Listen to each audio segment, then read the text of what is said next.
Terima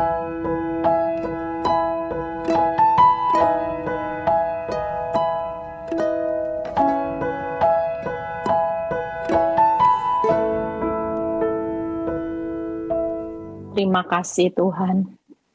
Kami mengucap syukur buat pagi ini. Kami tahu bahwa kami datang hari ini untuk mempunyai rasa lapar dan haus akan kebenaran. Kami haus Tuhan untuk kami semakin mengerti Engkau di akhir zaman ini. Walaupun kami tahu Tuhan, ada banyak hal yang kami tidak mengerti sampai hari ini. Ketika kami harus melewati masa-masa yang tersukar dan tersulit dalam hidup kami. Namun satu hal yang membuat kami tetap berdiri sampai hari ini hanya karena kebaikan-Mu, hanya karena anugerah-Mu Tuhan. Semakin kami mendekat kepadamu. Terima kasih Bapa. Kalau sebentar kami mau dengar sebagian firman-Mu, urapi bibir lidah hamba-Mu. Biar kami tahu Tuhan bahwa pesan-Mu ini menjadi kekuatan buat kami dan rema buat kami semua. Terpuji nama-Mu Bapa, di dalam nama Tuhan Yesus yang percaya berkata amin. Ya, shalom semuanya. Ada sukacita ya. Terima kasih buat ini nggak gampang ya, ini pertama kali Victory ngadain doa fajar ya. Saya yang hari ini yang fresh karena di sini sudah sore ya. Saudara yang hari ini ngantuk tapi nggak apa-apa. Percaya doa pagi ya, waktu yang saudara sediakan buat Tuhan, Tuhan melihat hati. Hari ini saya akan berkhotbah tentang bagaimana masa sukar itu harus terjadi. Waktu saya tiba di Amerika beberapa saat, Tuhan kasih firman ini. Seperti Tuhan taruh di dalam hati saya, ini harus disampaikan. Karena kita nggak pernah tahu bahwa kapan masa sukar ini akan bertambah sukar, sementara kita sebagai anak Tuhan, kita tahu bahwa ketika keadaan makin sukar, saudara juga harus makin mentop up kekuatan saudara. Kita nggak bisa, kita maunya hidup nyaman, hidup nikmat boleh. Saya jujur pada waktu saya hari ini Tuhan kasih saya liburan sekalipun. Saya takut kalau melewatkan waktu untuk bersekutu sama Tuhan. Saya paling takut. Kenapa? Karena saya tahu waktu liburan sekalipun, saya tetap ada di dalam penilaiannya Tuhan. Saya tetap ada di dalam pemandangannya Tuhan. Sehingga apa? Ketika saya liburan, kadang-kadang jujur kalau kita rasa capek ya, mungkin karena juga saudara kadang-kadang beban hidup berhadapan dengan ya, ada banyak ibu-ibu yang liburan hari-hari ini sama suaminya itu masih konseling sama saya. Ribut kenapa? Bu Eli liburan, suami saya masih bisa chatting-chattingan. Bu Eli liburan, Bu Eli, tahu Bu Eli yang namanya wanita tobat juga sama liburan di dalam satu kota. Saya cuma bilang, Ibu sudah nikmati liburan, nggak usah pusing dengan dosa suami. Apapun kesukaran yang Tuhan izinkan, liburan kita tetap ada dalam penilaiannya Tuhan. Jaga respon kita setiap waktu. Liburan juga perlu bangun kekuatan. Iblis tahu enggak celahnya saudara liburan? Saudara mungkin terlalu enak, ya. Kadang-kadang iblis kasih satu tekanan supaya apa? Buat iman saudara mulai saudara kurang berjaga-jaga. Yuk kita baca di 2 Timotius 3 ayat 1. Kita nggak boleh hari-hari ini lemah saudara ya. Kita bilang, Bu Eli, saya nggak mau masa sukar. Gimana Bu Eli? Nggak bisa saudara. Yuk kita baca. Ketahuilah pada hari-hari terakhir akan datang masa yang sukar. Ya, saudara lihat ya, hari-hari terakhir loh saudara. Kita ini sedang menuju hari-hari yang paling akhir di akhir zaman. Itu sebabnya ada banyak kesukaran. Ada seorang bapak, ini pelayan Tuhan yang taat sejak masa muda. Satu kali hidupnya terpuruk, saudara. Orang tanya, Pak, kenapa? Ya, waktu saya diceritai bapak ini loh, kasihan sekali. Saya tanya kenapa? Bapak ini setia jadi pelayan Tuhan itu sejak muda. Hidupnya ndak neko-neko. Waktu dia setia jadi pelayan Tuhan, hidupnya rendah hati. Dari hidupnya susah sampai kaya raya, dia tetap setia melayani Tuhan. Tapi Ibu lihat, kenapa hari ini wajahnya tidak begitu sukacita? Kenapa? Saudara tahu, tidak beberapa lama, dia kehilangan anak laki-laki satunya. Di dalam satu kecelakaan, saudara. Meninggal. Dan itu membuat sampai hari ini dia tetap setia melayani Tuhan. Tapi ada satu tanda tanya. Dia berpikir kenapa Tuhan izinkan ini terjadi. Kita percaya bahwa hari-hari ini siapapun saudara, mau setia, mau sudah baca katam firman Tuhan 5 kali, sudah perjanjian lama baru, mungkin sudah 10 kali, mungkin engkau sudah memberikan hidupmu, uangmu untuk Tuhan. Kita hari ini nggak ada yang bisa lolos dari masa sukar ini, semua pasti ngalami saudara. Kita tahu bahwa ini sudah akhir zaman. Kita nggak bisa ngomong Tuhan lepas dari masa sukar. Kemarin saya posting di Instagram, ini ayat bagus sekali. Hosea 14 ayat 10. Saudara baca, kemarin saya sudah posting, Hosea 14 ayat 10. Kita baca sekali lagi. Siapa yang bijaksana? Lihat ya, Tuhan lagi cari orang-orang yang bijaksana. Biarlah ia memahami semuanya ini. Perlu saudara mengerti, ini masa sukar. Akan datang masa yang sukar. Apa yang tiba-tiba terjadi dalam hidupmu, tiba-tiba usahamu kolap, tiba-tiba semua yang tidak saudara prediksi, itu bisa terjadi. Ayub begitu saleh dan taatnya, dia juga sedang mengalami pemurnian menjadi emas. Kita hari ini mengalami masa sukar, tenang aja. Ini cuman ujian menjadi emas yang murni. Karena ini sudah akhir zaman. Kapan lagi kita mau dimurnikan seperti emas kalau nggak masa-masa terakhir ini? Kalau sudah lewat, kita sudah tidak punya kesempatan, dan saudara, akan terlambat segala sesuatunya. Menyesal pun sampai nangis darah, saudara tidak akan pernah bisa mencari kesempatan itu lagi. Itu sebabnya lihat kitab Yosea berkata, siapa yang paham, lihat ya, siapa yang bijaksana, siapa yang paham, biarlah ia mengetahuinya. Sebab ini kata-kata yang luar biasa. Jalan-jalan Tuhan adalah lurus.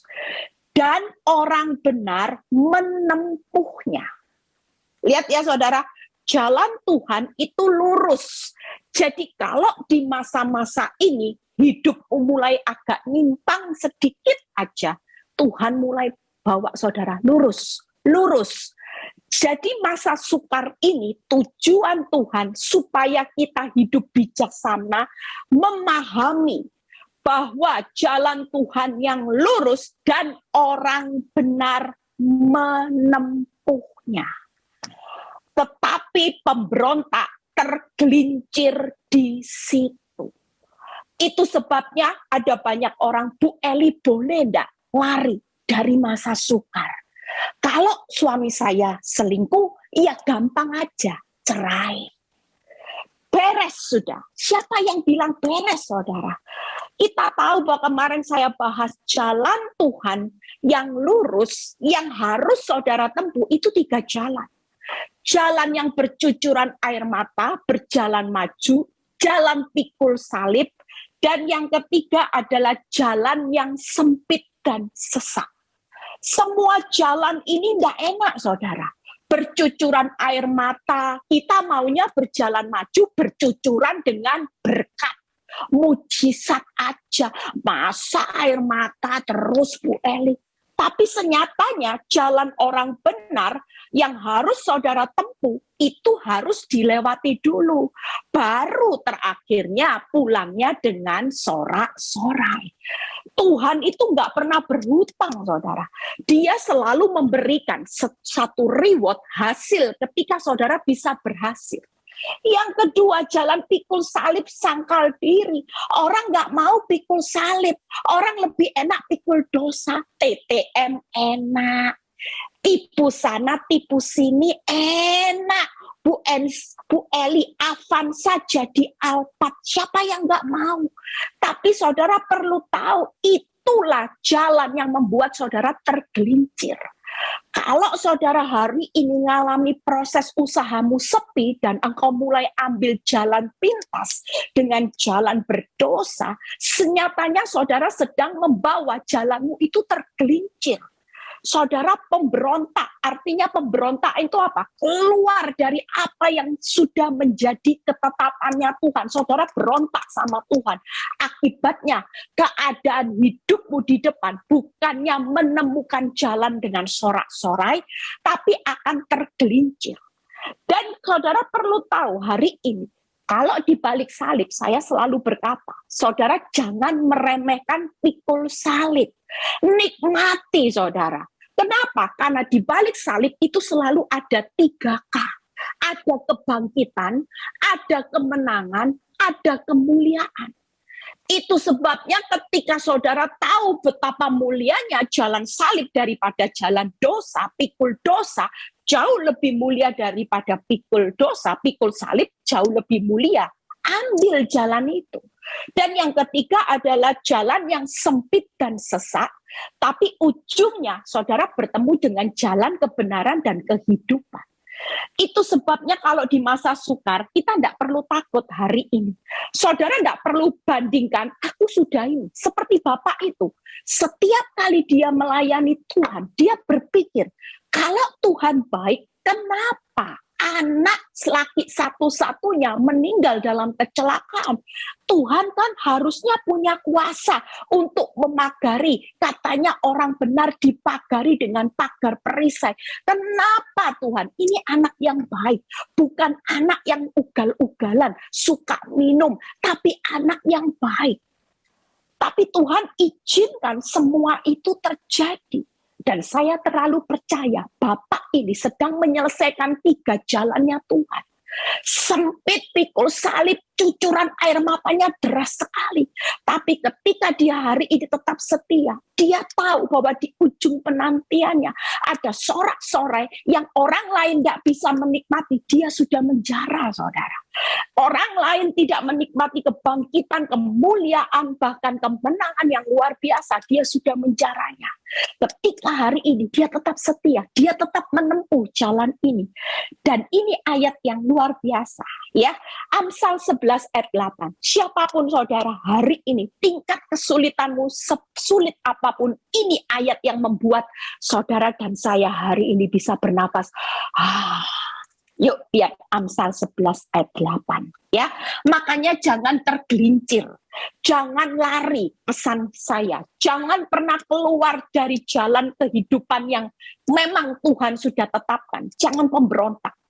Orang benar diselamatkan dari kesukaran. Masa sukar harus terjadi. Tapi buat saudara dan saya ada janji Tuhan. Amsal 11 ayat 8 ini jadi pegangan hidup. Orang benar diselamatkan. Bukan dihancurkan, bukan dibinasakan. Lihat ya, lalu orang fasik menggantikannya. Waktu hidupmu keluar, engkau memberontak, maka engkau akan menggantikannya. Hidup masa sukar makin sukar. Itu kalau kita ambil jalan pintas. Itu sebabnya kita bersyukur. Yang kedua, kalau saudara baca Wahyu 3 ayat 10. Saya berusaha menjelaskan, kalau tidak keburu saya akan lanjutkan hari Selasa.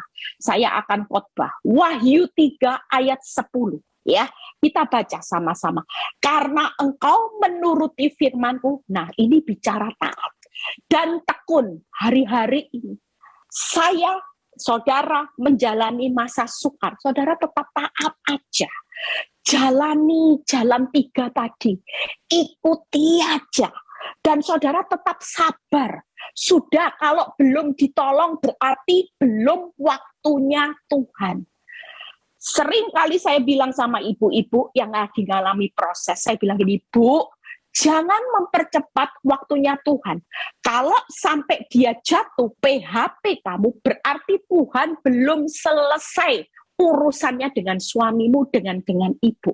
Kalaupun ibu sudah selesai, dia belum selesai dengan suamimu. Kalau suamimu cepat dipulihkan, percuma, hasilnya nanti tobat umat. Tuhan mau memulihkan seseorang itu menjadi indah, bukan tobat umat. Makanya kalau Tuhan belum selesai dengan suamimu, tidak apa-apa.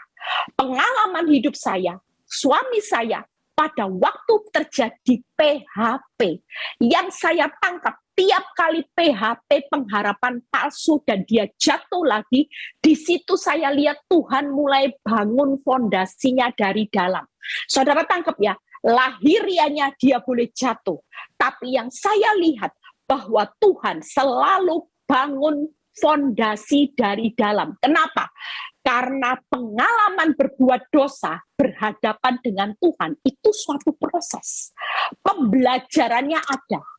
Saya melihat setiap kali orang-orang yang berani jatuh lagi dalam dosa, itu tidak main-main. Waktu istri berdoa dengan tekun, obat antibiotiknya diperbesar dosisnya. Makanya ketika suami sudah bertobat jatuh lagi, tidak main-main.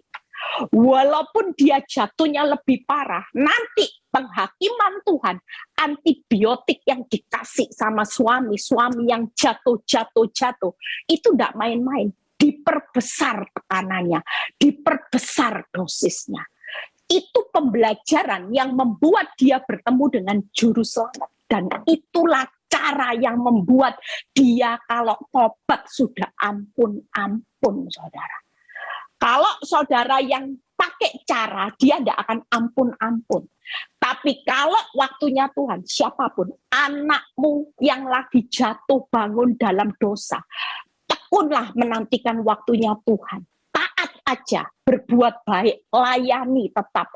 Jangan dikutuki. Percayalah, dosisnya juga pasti akan ditambah. Dan itu yang akan membawa seseorang berbalik sungguh-sungguh kepada Tuhan. Dan saudara lihat ya, maka aku pun akan melindungi engkau dari hari pencobaan yang akan datang atas seluruh dunia untuk mencobai saudara dan saya. Hari ini orang benar, masa sukar harus terjadi. Apapun saudara harus lewati hari ini. Jangan takut melewati 3 jalan ini. Yang pertama, saudara pasti diselamatkan. Amin. Yang kedua, saudara pasti dilindungi. Tenang. Keuanganmu tetap dilindungi. Rumah tanggamu tetap dilindungi. Anak-anakmu tetap dilindungi. Sesulit kesukaran, ini loh janji Tuhan yang membuat kita hari ini tidak seperti orang dunia. Orang dunia sudah ngap-ngapan. Jujur saya beberapa tahun ini sering ke Amerika, saya lihat, dan orang Amerika mulai sebel tinggal di California. Orang di Amerika hari ini, perumahan elit sudah tidak kelihatan elit, saudara. Saya sudah melihat banyak pengemis, mulai pasang tenda-tenda di rumah-rumah. Dulu orang kaya bisa lihat view jalannya, hari ini yang dilihat cuma tenda buat orang yang nggak punya rumah. Begitu banyak pengemis, begitu banyak kejahatan Amerika loh saudara. Kenapa? Karena tingkat kesukaran makin sukar saudara. Mereka sudah banyak kejahatan. Saya lihat sampai di jalan-jalan ada banyak orang mulai. Dan pemerintah Amerika sudah tidak bisa apa-apa. Mereka sudah tidak bisa ngusir homeless, saudara. Orang pengemis mau bikin tenda di mukanya rumahnya orang tidak bisa usir. Mereka sudah mau tirikan, mau masak barbecue di depan rumahnya orang, bikin tenda semuanya. Sampai banyak orang yang berkata, orang di sini mulai banyak melarikan diri. Mulai sebel dengan kota yang dianggap enak, kaya, ternyata banyak pengemis mulai pindah di sini, saudara. Apalagi di kota-kota di San Francisco sekitarnya. Kalau saudara lihat, tingkat kejahatan sangat Orang makan aja sebentar, kemarin ada orang makan sebentar, bawa koper mau ke airport. Seluruh kopernya hilang, saudara. Hanya hitungan 30 menit, 5 koper, 7 koper habis, saudara. Betapa saudara hidup di Indonesia mungkin masih jauh lebih aman. Bawa koper masih aman. Di sini nggak ada, saudara. Teman saya sendiri ditembak, saudara. Ditembak, dikasih tembak. Ya barusan dia bilang, hati-hati Eli. Itu di tempat rame, dikasih tembak, diambil jam tangannya karena dia tahu jam tangannya mahal. Saudara lihat, akan datang masa-masa yang sukar. Siapa bilang negara Amerika yang negaranya superpower nggak mengalami masa sukar, saudara? Sangat. Kita bersyukur di Indonesia tingkat kejahatan tidak seperti itu, saudara. Dan saudara lihat yuk 1 Petrus 4 ayat 12 sampai 13. Hari ini kita nafas lega. Makanya hari ini sebagai anak Tuhan, kalau tidak bisa bersukacita itu rugi. Pegang janji Tuhan, Engkau pasti selamatkan aku. Engkau pasti lindungi aku. Walaupun 1000 rebah di mana-mana, aku percaya Tuhan, Engkau pasti lindungi. Yuk 1 Petrus 4 ayat 12 sampai 13. Kita baca. Saudara-saudara yang kekasih, janganlah kamu heran akan nyala api siksaan yang datang kepadamu sebagai ujian. Berkata lagi ujian, seolah-olah ada sesuatu yang luar biasa terjadi atas kamu. Seperti Bapak itu tadi. Apa yang mau dikatakan? Tanda tanya, tanda seru. Kita cuma bisa bilang ayat ini cuma ujian. Walaupun itu cuma anak semata wayang, anak emas. Mungkin itu anak pengharapanmu. Tapi kalau ada sesuatu yang luar biasa, tidak usah kaget. Jangan berpikir hidupmu hancur, tapi ini cuman ujian. Lihat ayat 13.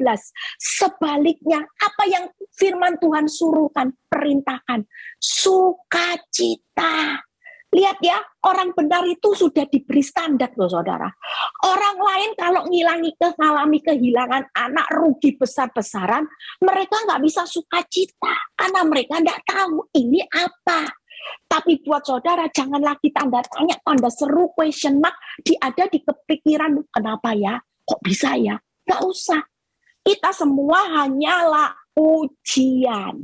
Supaya hari ini Tuhan bilang, kalau kamu gak bisa sukacita, gak bisa lulus ujian.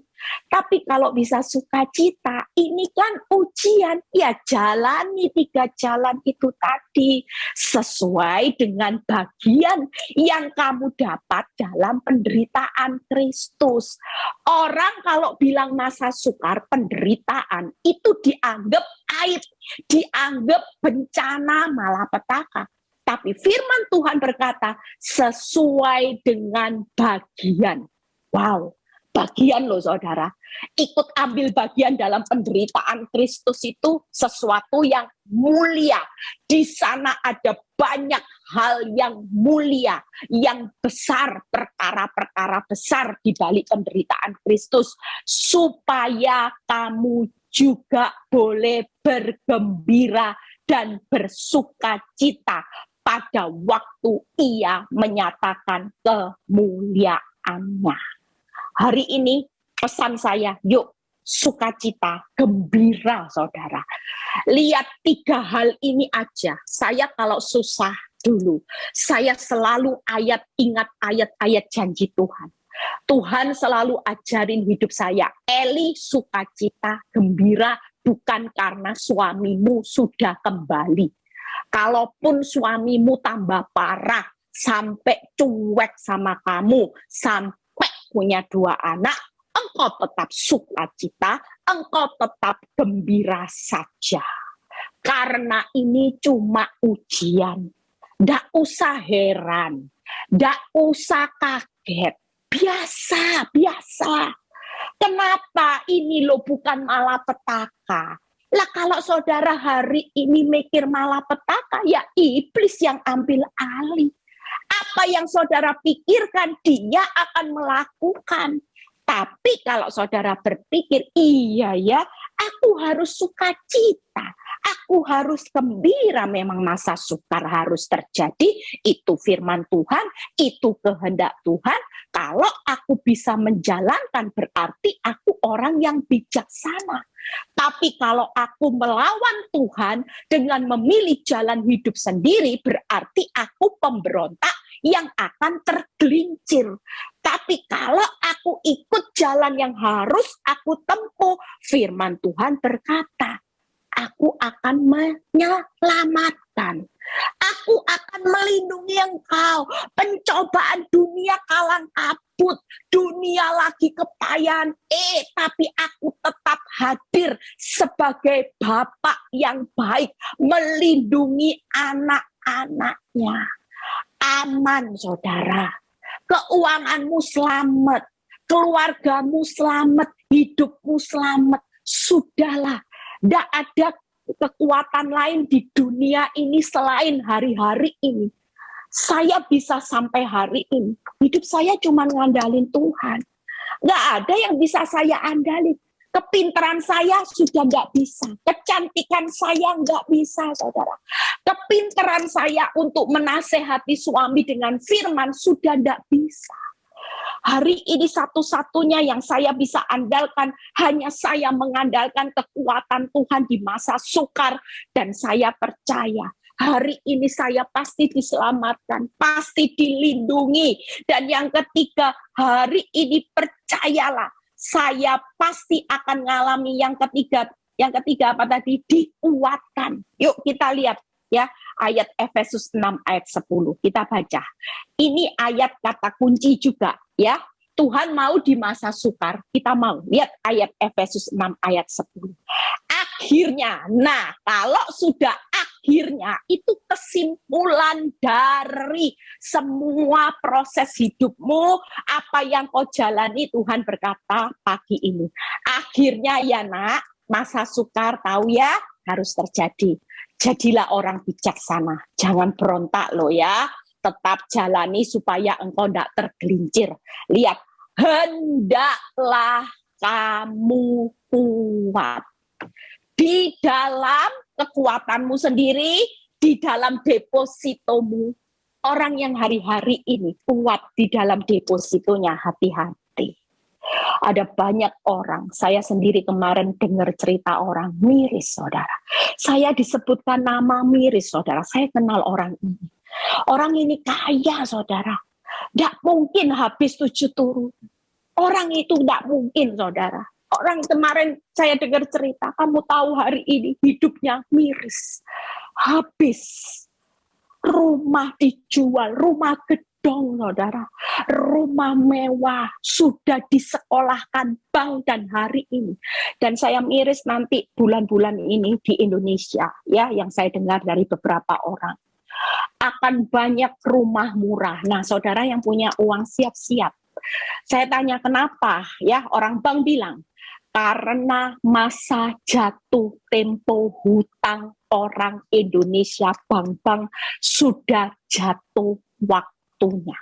Waktu pandemi, orang bank kasih keringanan. Ya sudah pandemi, diberi kelonggaran. Tapi hari-hari ini sudah tidak bisa. Karena bank sendiri sudah tidak kuat. Untuk masa pandemi mereka kasih kelonggaran buat nasabah yang punya hutang. Ya, 2 tahun cukup berat buat mereka. Dan ini waktunya sudah habis jatuh tempo. Bulan ini dan bulan-bulan ke depan itu akan banyak rumah-rumah dilelang. Saudara lihat ya, orang yang hari ini masih bisa menempati rumah mewah akan segera dilelang.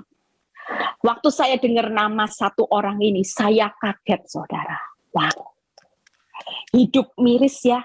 Dari rumah mewah, bayangin sampai makanya kalau saudara punya rumah kecil, tapi sudah lunas, saudara lebih kaya dari orang yang punya rumah gedong, tapi hutang bank. Tangkep ya. Ucaplah syukur, saudara. Kalau rumahmu sampai belum masuk dalam daftar bank yang akan jatuh tempo dilelang super murah, saudara bersyukurlah. Teman saya bilang gini, siapin aja Eli uangmu. Akan banyak uang, jangan beli-beli apa-apa dulu. Sebentar lagi kamu waktunya untuk beli aset. Saya cuma jawab gini, haleluya, puji Tuhan. Kalau Tuhan kasih berkat buat saya dan kasih yang terbaik, saya pasti bisa beli rumah yang Tuhan berikan. Itu aja jawaban saya. Saya tahu bahwa hidup saya tidak terlalu fokus dengan dunia. Sejak saya mengerti ini waktunya sudah makin singkat. Apa yang saya peroleh dengan kemewahan, dengan rumah, dengan semua properti, mati tidak dibawa, saudara. Dan mirisnya, tidak tahu kapan kita mati. Bisa 1 jam, bisa besok, bisa lusa. Tapi hari ini yang perlu saudara persiapkan, ini saudara. Hendaklah kamu kuat di dalam Tuhan, di dalam kekuatan kuasanya. Makanya hari ini kita pasti selamat, kita dilindungi, pasti kuat. Yuk kita lihat ya, saya mungkin tidak sempat bahas, saya akan ambil garis besarnya, nanti saya lanjutkan pembahasannya setelah hari Selasa. Efesus 6 ayat 11 sampai 13. Yuk kita baca sama-sama. Ini senjata kita hari ini. Tuhan lagi ingatkan kita jangan main-main dengan hidup. Walaupun ribuan. Yang saya tahu Tuhan selalu bilang gini, Eli hati-hati. Hati-hati. Tetap seenak-enaknya dagingmu liburan. Tetap makani rohmu loh Eli. Itu yang saya selalu ingat. Makanya sesulit, sesibuk apapun, saya selalu ingat Tuhan berpesan. Roh itu harus diberi makan. Karena iblis tidak akan pernah, saudara liburan, iblis tidak pernah liburan. Seringkali anak Tuhan ketika lengah dalam nyaman, mereka liburan. Tapi saudara perlu tahu, musuhmu itu tidak pernah liburan. Makanya firman ini berkata, kenakanlah ayat 11-nya, kita baca sampai 13. Kenakanlah seluruh perlengkapan senjata Allah supaya kamu dapat bertahan melawan tipu muslihat iblis. Paling bahaya musuhmu bukan keuanganmu, bukan suamimu, bukan pelakor, bukan ondel-ondel, bukan anakmu yang bermasalah. Tapi yang perlu saudara tahu di balik masalah, kalau saudara tidak berhati-hati, iblis akan dengan mudahnya, dengan tipu muslihatnya akan membawa saudara keluar dari jalannya Tuhan. Dan saudara menjadi pemberontak yang akan dengan mudahnya tergelincir. Itu sebabnya yang ke-12. Karena perjuangan kita bukanlah melawan darah dan daging. Lihat ya. Tetapi melawan pemerintah, penguasa, penghulu dunia yang gelap ini, melawan roh jahat di udara. Saudara tahu di Amerika ini, saya juga dengar barusan, di sekolah-sekolah, mulai guru bisa beri pil KB. Pil KB secara gratis. Minta sama guru diberi. Saudara lihat ya, hari ini, yang kita lawan bukan lagi masalah anak. Ada beberapa orang juga pernah konseling anaknya menghadapi masalah yang hari itu hidup dalam homoseksual dan gay. Saya bilang, ini lawanmu, musuhmu iblis. Kamu harus tahu cara menangani. Jangan kamu cecer anakmu terus. Anaknya dikurung. Kabur saudara. Anaknya dimaki-maki, ditindas hatinya, dinasehati, dihakimi. Kira-kira bisa enggak? Saya bilang ini anak sudah dibutakan sama penghulu udara.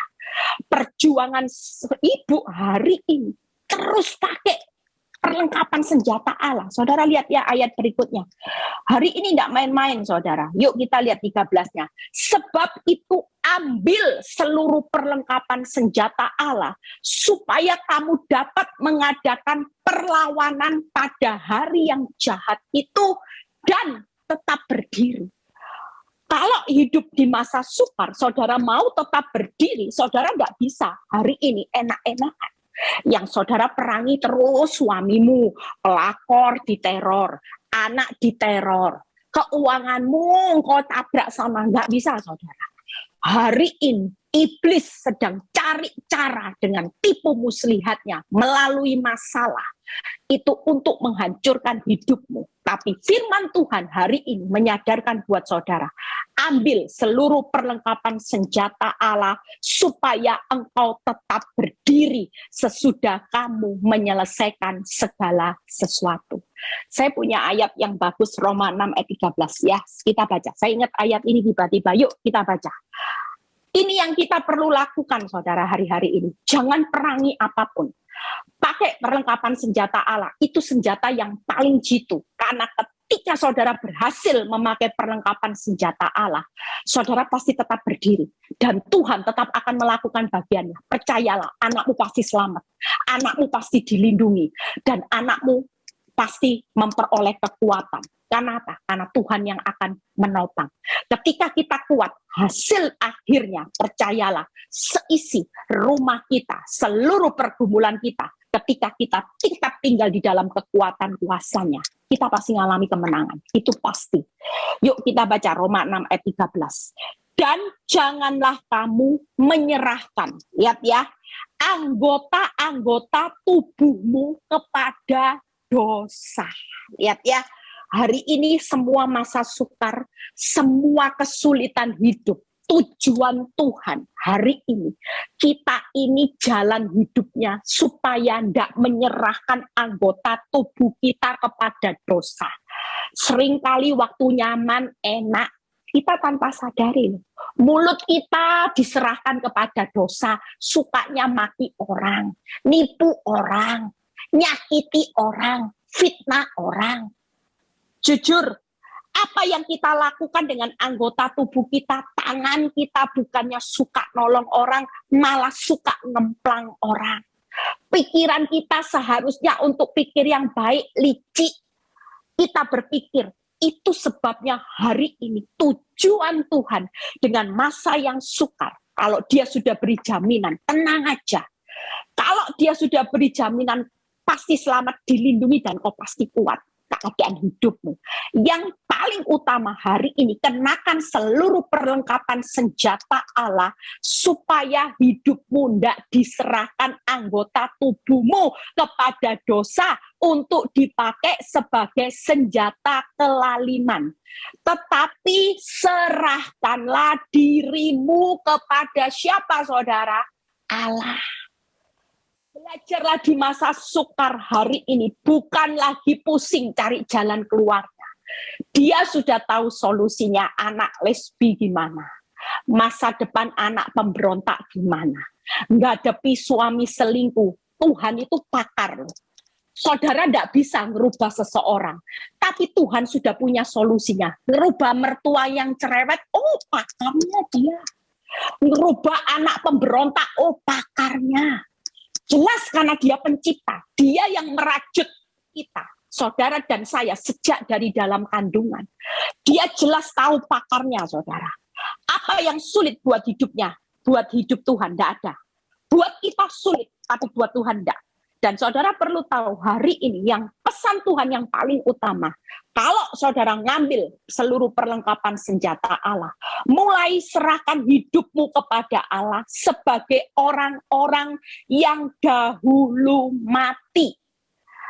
Bukan lagi saudara datang, Tuhan aku serahkan masalahku, masalahku, masalahku. Semakin di masa sukar, saudara cuman cari Tuhan, menyerahkan keuanganmu, menyerahkan apa supaya untuk Tuhan cepat solusinya, cepat. Saya nyerahkan sama Tuhan supaya hutangku cepat lunas, supaya anakku berubah, suamiku berubah, mertuaku berubah, usahaku berubah. Tidak salah. Tapi jauh lebih penting hari ini, sebelum engkau menyerahkan apa yang menjadi masalah, Tuhan sudah punya solusinya. Itu terlalu mudah. Pagi ini Tuhan berkata gini, nak, serahkanlah dirimu kepadaku sebagai orang yang dahulu mati sekarang hidup, dan serahkanlah anggota tubuhmu kepada Allah untuk menjadi senjata kebenaran. Itu sebabnya hari ini, yuk serahkanlah respon hidupmu sepenuhnya. Apa yang mau saudara ucapkan hari ini? Saya selalu ingat Tuhan, liburan ada dalam penilaian Tuhan. Kalaupun liburan anak-anak buat jengkel, saya selalu ingat, molot. Nggak boleh marah, nggak boleh ngomel. Serahkan lo Eli, masa sukar. Kamu orang bijak, supaya hidupmu nggak tergelincir lebih dalam. Jalani. Mulut dijaga. Hatimu serahkan kepadaku. Jangan hati ini juengkel terus. Lihat suami liburan chattingan sama pelakor. Ik, Bu Eli. Lah kalau saya deketi Bu Eli alergi katanya. Sana. Saya cuma ngomong sama ibu ini, Bu, sudahlah. Kalau disuruh minggir, ya minggir. Apa sih susahnya minggir? Hati kan sakit hati. Hatimu sakit hati kenapa? Karena pikiranmu konslet. Karena engkau berpikir ketika engkau disingkirkan, engkau merasa tidak berharga. Buat apa cari penghargaan manusia? Yang penting hidupmu berharga di mata Tuhan. Yang nyuruh manusia yang tidak berharga, suruh nyingkir. Tidak usah deket-deket. Ya nyingkir. Apa susahnya nyingkir? Sama anak-anak nikmati sudahlah. Tidak usah bingung dengan perkara itu loh. Serahkan. Mulai hati, mulai mulut, mulai yang namanya pendengaran, jangan telinganya ibu-ibu ini gampang. Apa ini ya? Telinga yang gampang. Dikit dikatai sudah panas. Sudahlah. Mulai hari ini. 3 hal yang tadi dan 4 hal yang saya akan tutup. Setelah itu pembahasannya, kalau bisa hari Sabtu ya, kita ketemu live ya. Saya berhutang untuk pembahasan. Yuk. 4 poin ini akan saya jelaskan besok Sabtu. Saya terpaksa harus live ini ya. Yuk kita lihat. Jadi ini garis besarnya aja. Apa sih Bu Eli? Ambil perlengkapan senjata Allah. Yuk kita baca. Efesus 6 ayat 13. Penjelasannya besok ya. Sebab itu ambillah seluruh perlengkapan senjata Allah supaya kamu dapat mengadakan perlawanan. Dan 14-nya. Yang pertama. Jadi ya, akhirnya berdirilah tegap. Jangan jadi anak Tuhan di masa sukar. Hidupmu loyo. Hidupmu tidak punya semangat. Hidupmu tidak punya pengharapan. Tidak. Berdirilah tegap yang pertama. Ya, tenang, percaya, itulah ciri orang benar. Lihat anak belum berubah. Lihat keuangan belum berubah. Lihat suamimu makin berjadi-jadi. Ambil perlengkapan senjata Allah. Jadi berdirilah tegap. Berikat pindangkan kebenaran, berbaju sirahkan keadilan, berkasutlah kerelaan untuk memberitakan Injil. Saya akan bahas besok ya. Yang pertama itu berdiri tegap. Yang kedua ayat 16-nya kita baca. Dalam segala keadaan pergunakanlah perisai iman. Itu perlengkapan senjata Allah.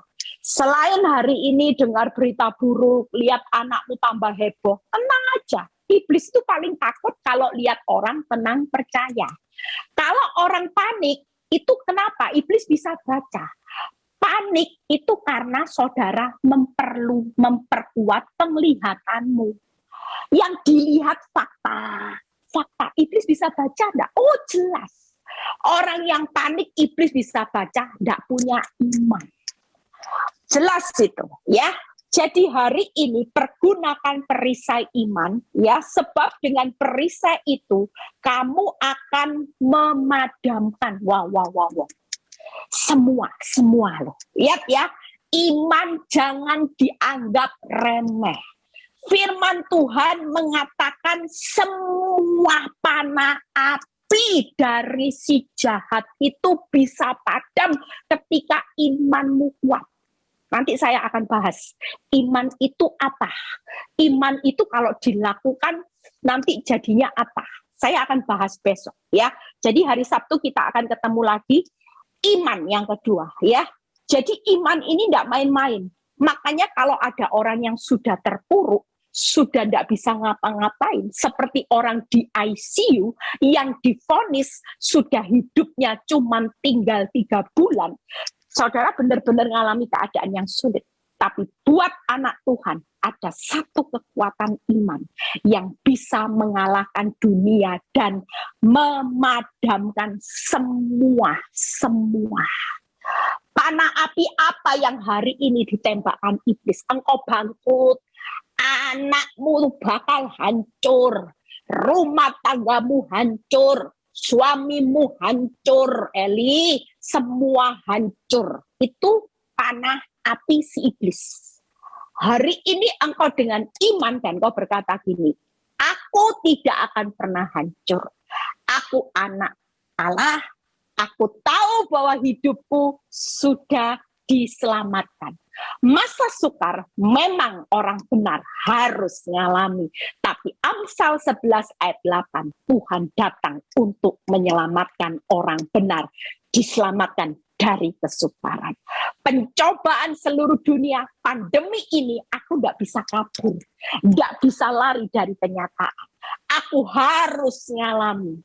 Tidak perlu kabur kemana-mana. Semua lagi susah. Amerika susah, semua susah. China susah, Singapura susah, Jepang susah. Semua resesi. Hari ini, engkau tetap berdiri di atas iman. Katakan, aku sudah dapat jaminan dilindungi. Dan aku dikuatkan. Hendaklah kamu kuat di dalam kekuatan kuasa Tuhan. Aku pasti kuat. Aku pasti berdiri teguh, itulah iman yang akan membalik kenyataan. Jangan main-main, kekuatan iman itu bisa geser gunung. Siapa yang menggeser? Tuhan. Satu kata saja, sembuh. Nggak main-main loh saudara.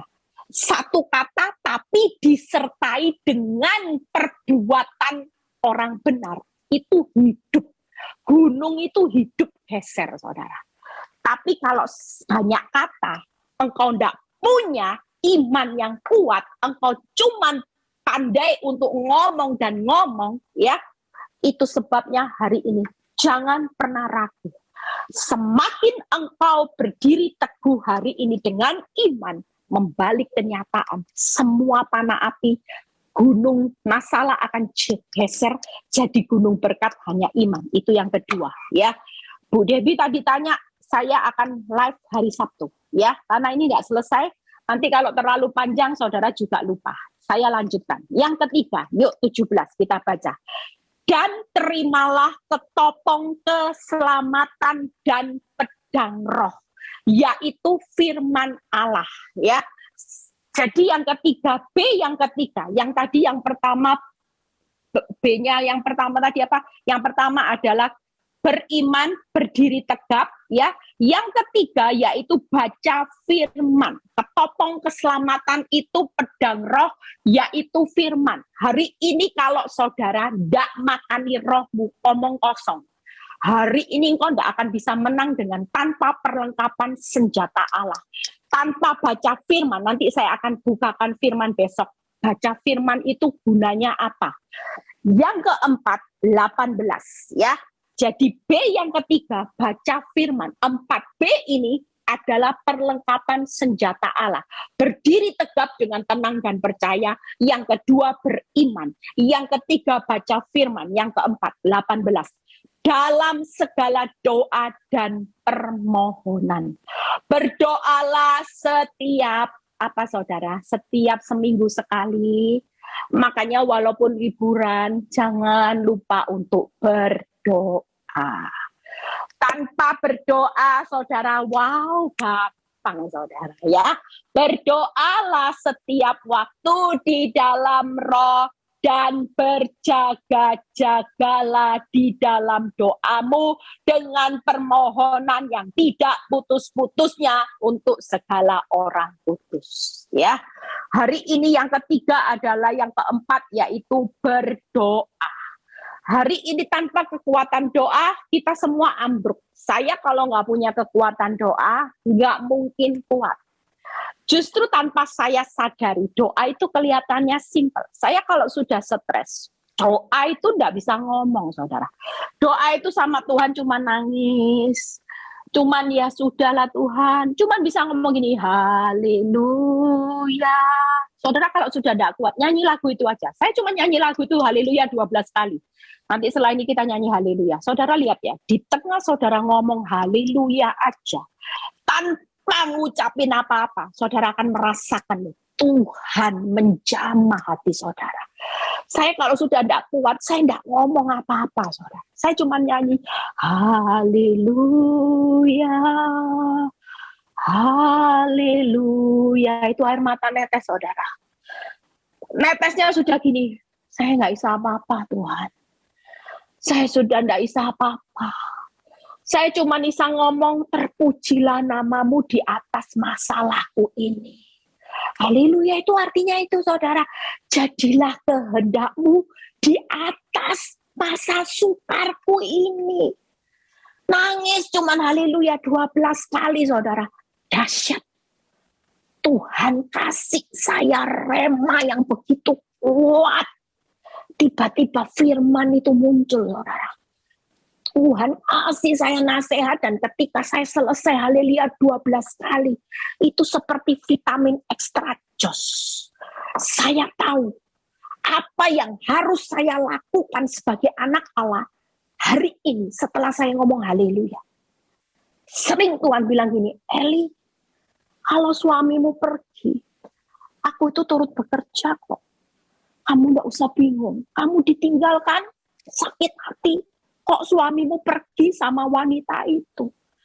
Tapi kan kamu harus tahu, aku turut bekerja saat suamimu pergi, mendatangkan kebaikan buat kamu sama Eli. Kehancurannya buat dia sama wanita itu. Kenapa kamu tidak berdiri di atas imanmu, Eli? Kamu sedih karena kamu mikirin suamimu enak-enakan sama wanita itu, sementara kamu ditinggalkan. Enggak, kamu tidak pernah ditinggalkan, karena aku tidak pernah tinggalkan kamu. Ada perlindunganku yang jauh lebih baik, kebaikan Eli. Percayalah itu. Waktu Tuhan ngomong seperti itu, amin, saya hapus air mata. Yes, kebaikan pemenang kok nangis.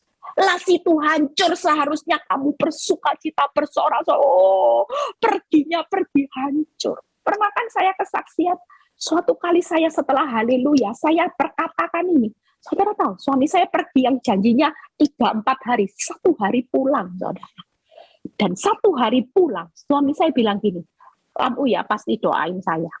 Kamu tahu saya pergi 1 hari, baru sampai sudah masuk UGD. Kambuh itu sakitku. Semalaman di UGD tidak tidur. Besok pulang, saudara. Saudara lihat, ampuh nggak?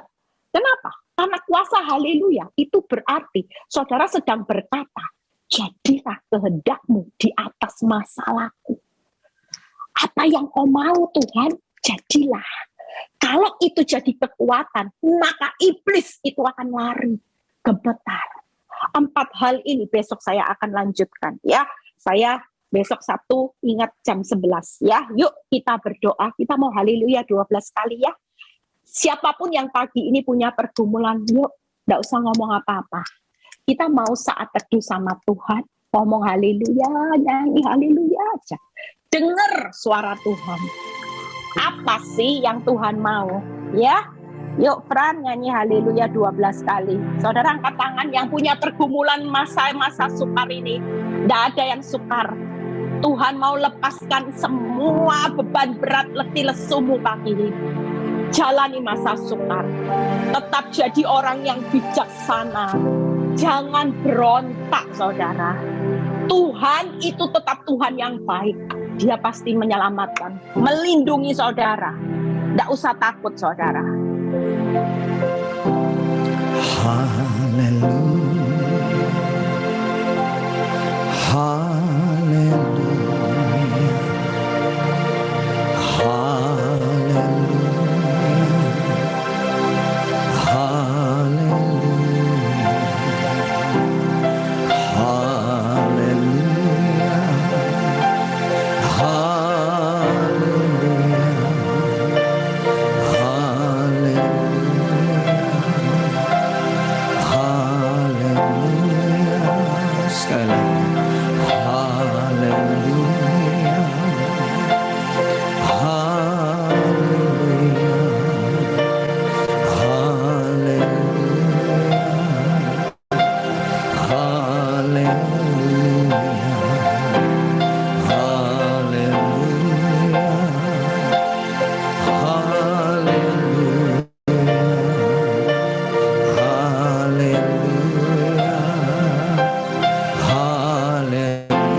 angkat dua tangan.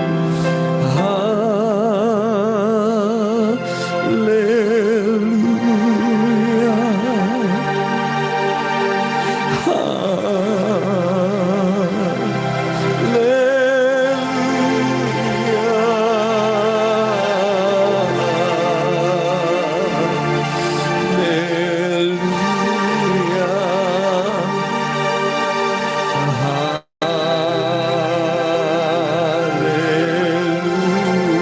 Sekali lagi,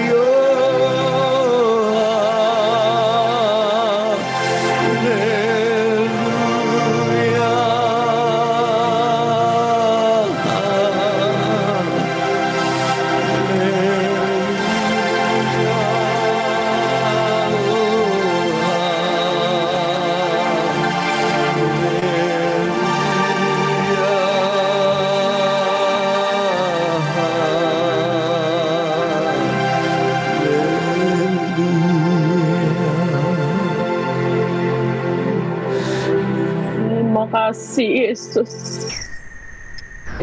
Musik boleh mengalun. Saudara rasakan jamahan. Saya tidak tahan dengan apa yang Tuhan katakan. Tuhan begitu baik. Dia sayang buat saudara dan saya. Dia lagi pegang tangan saudara. Lagi jamah di hati saudara di rumah-rumah. Tuhan, Dia mengerti setiap bahasa tetesan air matamu. Dia mengerti setiap kesulitan. Dia tahu bahwa masa sukar ini harus terjadi, saudara. Tapi Tuhan berkata, jangan takut anakku.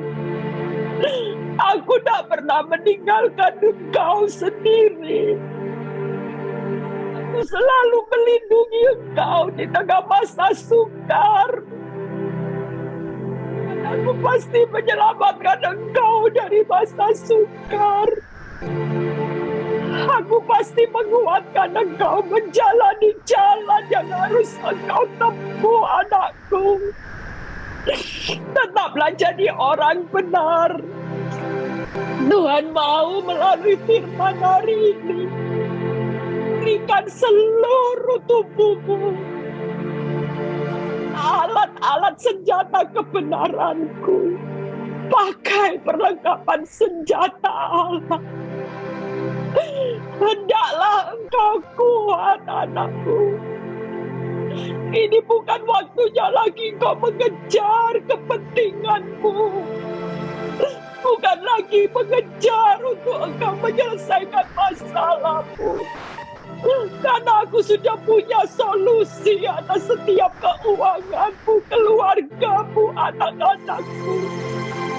Engkau tak perlu takut. Aku yang melindungi keuanganmu. Aku yang melindungi keluargamu. Yang melindungi anak-anakmu di masa-masa akhir zaman. Masa sukar yang jahat akan semakin jahat. Itu sebabnya engkau butuh kekuatanku, anak-anakku. Terima kasih Bapa. Biarlah kami percaya Tuhan. Kami semakin mengerti akan Engkau. Kami semakin memahami Engkau adalah segala-galanya Tuhan. Kami berkata Tuhan, jadilah kehendak-Mu di tengah masa sukar yang harus kami lewati ini Tuhan. Kami tidak akan pernah jadi pemberontak. Kami tidak akan keluar dari jalan-Mu Tuhan. Terima kasih Bapa.